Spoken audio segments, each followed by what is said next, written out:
Randy says, hey, Zach, I'm looking to start a YouTube channel in a similar style as yours, but discussing combat sports, MMA, boxing, etc. What equipment do you use now, and what do you use when you first started? Thank you for answering. Huge fan. You should come to the Northeast and give the scene some rationality. Too many is a word I've never heard.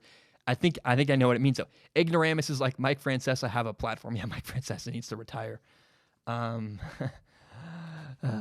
would love to be Mike Francesa. I would love to trade. He can do the show in the basement, and I'll be the local guy in New York.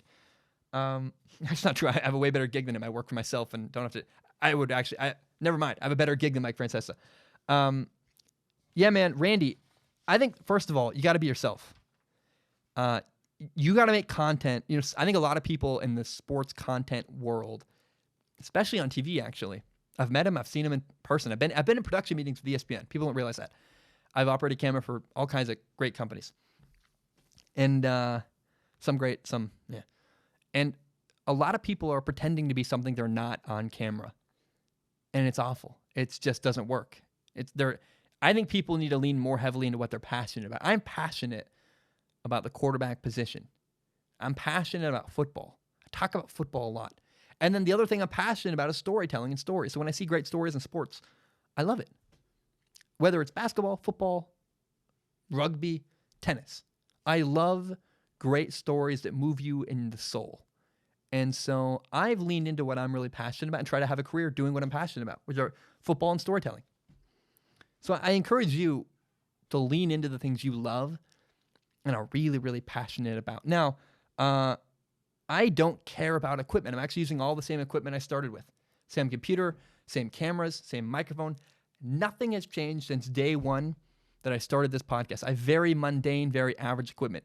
The equipment doesn't matter for the most part. There's one piece of equipment that matters more than any other piece of equipment. There's only one thing that I could not do this show the same way without. The microphone. It's like a $300 microphone. This is it's a Rode Procaster. I'm very proud of it. You need good audio. The screen looks fine, right? I don't care. I wear the same dumb shirt. I'm in front of a stupid wall, and I don't care how the show looks. It doesn't matter. What matters is what you're saying and the content you're putting out and the words you're speaking and the passion you have with the words you're saying. Like, who you are has to come through. Passion always comes through the screen or the headphones. But if it's done with a poor microphone, it's all irrelevant. So many podcasts have bad microphones. And the minute you hear scratchy, bad noise, you turn it off. Because weird sounds, you hate it. People hate, I don't watch videos with bad audio. Put up with a fuzzy fight on YouTube because it's interesting. But the minute the audio is hard to listen to or hurts your ears, you tune it out. Audio is the most important thing when you're making a YouTube channel. Audio. Video is very overrated. I'm a guy talking on a screen. Would you care if I had a different color shirt on? Would you care if the wall behind me was red instead of grayish purple? No. It's about what I'm saying. That's the important part. What I'm saying and the way I'm saying it is the most important thing when you make content, in my opinion. So, and then the last thing I want to say, Randy, if you want to start a YouTube channel, do it. Like, actually do it. You know how many times I've had people say, Zach, I'm going to start blank podcast, YouTube channel, blog, whatever it is. And they don't do it. They say they're going to do it and they never start. Or they start and it's hard and they don't actually. Like, if you actually want to do it, you'll continue. I did Strong Opinion Sports for a year before anybody really watched. I got like 12 viewers for a long time. And I did the show for free for 2 years because I love it. That's how I know I have the best job in the world. I love my job so much. I did it for free because it's my hobby that I love and am passionate about. That's how I know I have the greatest job in the world, is I love it so much I did it for free. Now I get paid to do it. That's incredible. It's amazing.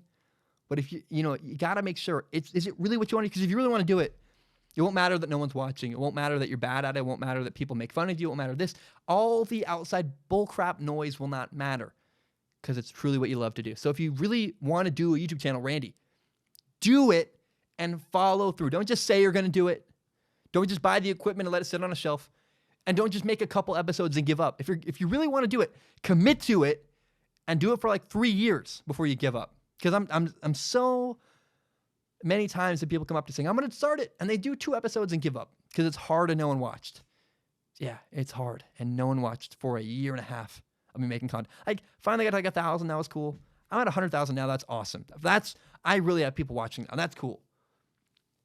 But the first year was no one watched. And I didn't do it because people watched. I do it because I loved it and I believed in it. So I hope, Randy, I hope that advice helps.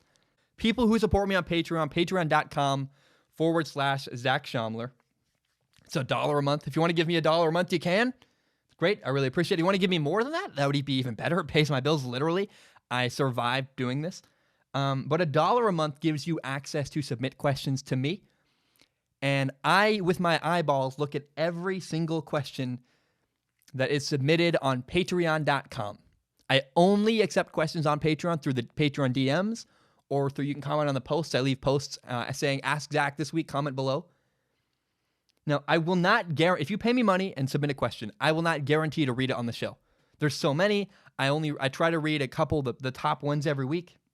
But I do look at all of them with my eyeballs, and I pick the top couple to read on the show.